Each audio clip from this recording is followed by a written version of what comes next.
Assalamualaikum warahmatullahi wabarakatuh. Nama saya Rodatul Dea Ersada Brutadigan. Saya dari kelas A3 Manajemen. Di sini saya akan menjelaskan tentang definisi, jenis-jenis, manfaat, dan aktivitas perkembangan pasar modal di Indonesia. Jelaskan secara ringkas mengenai definisi perkembangan pasar modal di Indonesia. Pasar modal di Indonesia telah mengalami perkembangan secara signifikan dari zaman kolonial Belanda sampai sekarang. Hal ini dapat dilihat meningkatnya intensitas jual beli saham di pasar modal, serta dapat juga dilihat dari jumlah emiten yang menerbitkan saham di Bursa Efek Indonesia atau tanda lilin 2001. Perkembangan pasar modal di Indonesia juga didukung oleh pemerintah seiring dengan berbagai intensif dan regulasi yang dikeluarkan oleh pemerintah. Selain didukung oleh regulasi yang dibuat oleh pemerintah, perkembangan pasar modal di Indonesia juga diakibatkan dari perkembangan teknologi yang cepat. Perkembangan teknologi di era globalisasi membuat penyampaian informasi mengenai saham menjadi semakin terbuka dan mudah untuk diakses, salah satunya melalui internet. Dan internet sendiri pun menjadi platform utama untuk pengumpulan informasi, pengolahan, dan interaksi. Selain itu, internet memainkan peran penting tidak hanya untuk mengakses informasi, tetapi juga sebagai media yang digunakan perusahaan untuk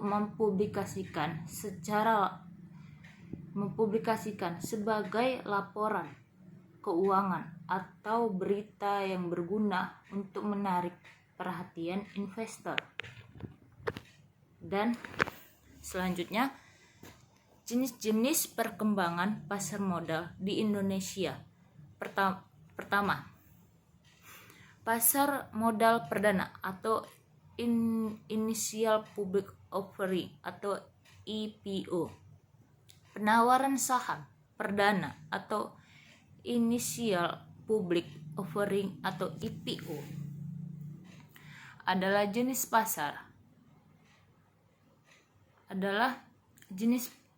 jenis pasar modal di mana untuk pertama kalinya perusahaan atau pihak emiten atau penerbit surat berharga menjual saham atau obligasi ke masyarakat umum. Dikatakan pertama kalinya karena surat berharga ini belum dicatatkan di Bursa Efek, namun harga dan jumlah surat berharga sudahlah ditentukan terlebih dahulu oleh pihak perusahaan. Dalam jenis pasar modal ini sering terjadi oversubscribed atau kelebihan permintaan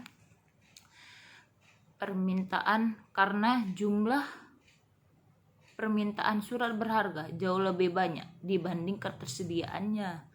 Dan kedua, pasar sekunder atau secondary market.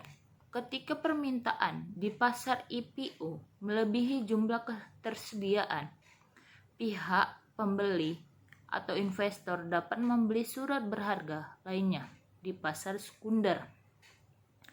Dalam pasar ini terdapat aktivitas jual beli antar investor tanpa pembatasan ketersediaan surat berharga. Jadi kita bisa bebas dalam membelinya. Selain itu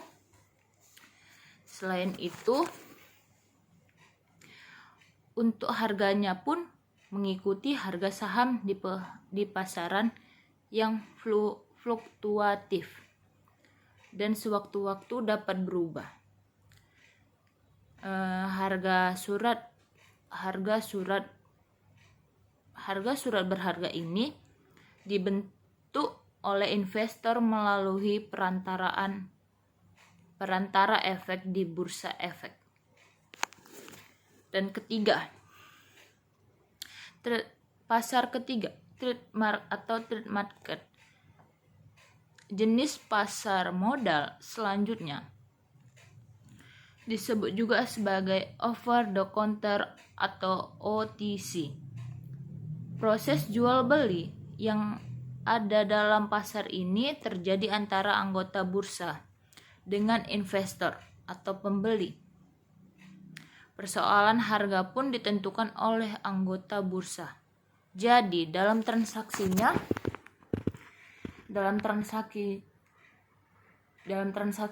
anggota bursa akan bersaing satu sama lainnya untuk menjual surat berharga dalam harga terbaik, karena satu surat berharga dapat dijual lebih dari satu anggota bursa. Yang keempat, pasar keempat atau fourth market.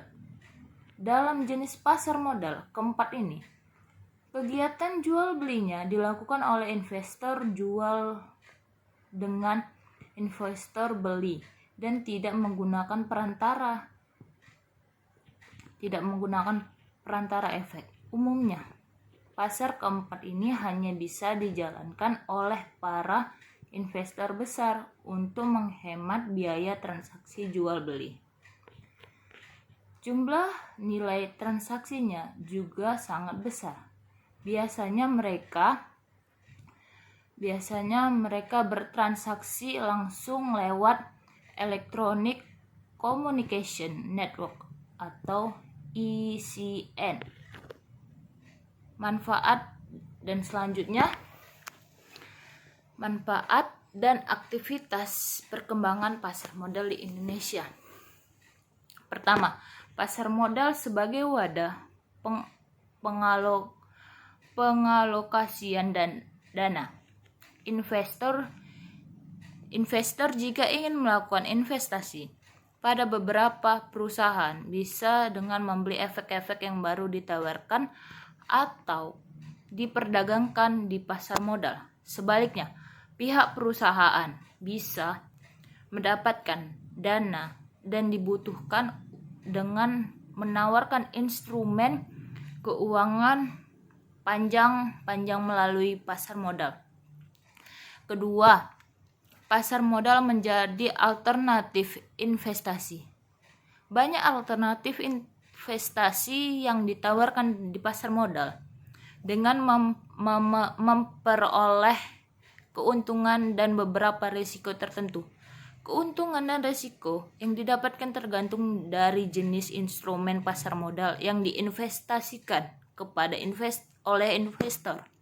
Dan masuk ketiga, investor biasanya bisa memilih perusahaan. Dalam pasar modal, seseorang investor juga bisa memilih perusahaan yang akan dimilikinya. Dan investor bisa memilih mana perusahaan yang sehat dan mana perusahaan yang tidak sehat dan memiliki prospek baik, sehingga memungkinkan investor mendapatkan keuntungan dari pasar modal ini. Selain itu, sebagai perusahaan yang memiliki banyak pemilik, secara luas bisa mendorong perkembangan perusahaan menjadi lebih transparan. Keempat, pelaksanaan manajemen perusahaan secara profesional dan transparan. Adanya ikut serta dari masyarakat dalam kepemilikan perusahaan bisa mendorong perusahaan untuk menerapkan manajemen yang lebih profesional. Selain itu juga bisa mendukung perusahaan agar lebih efisien dan orientasinya lebih kepada keuntungan, sehingga bisa menciptakan kondisi yang lebih baik bagi para investor. Dan terakhir, nomor 5, meningkatkan aktivitas ekonomi nasional. Pasar modal bisa memudahkan perusahaan-perusahaan dalam mendapatkan dana sehingga bisa mendorong adanya perekonomian nasional agar menjadi lebih maju. sehingga kedepannya bisa menciptakan banyak kesempatan kerja bagi masyarakat dan meningkatkan pendapatan pajak bagi pemerintah. Sekian dari penjelasan saya. Assalamualaikum warahmatullahi wabarakatuh.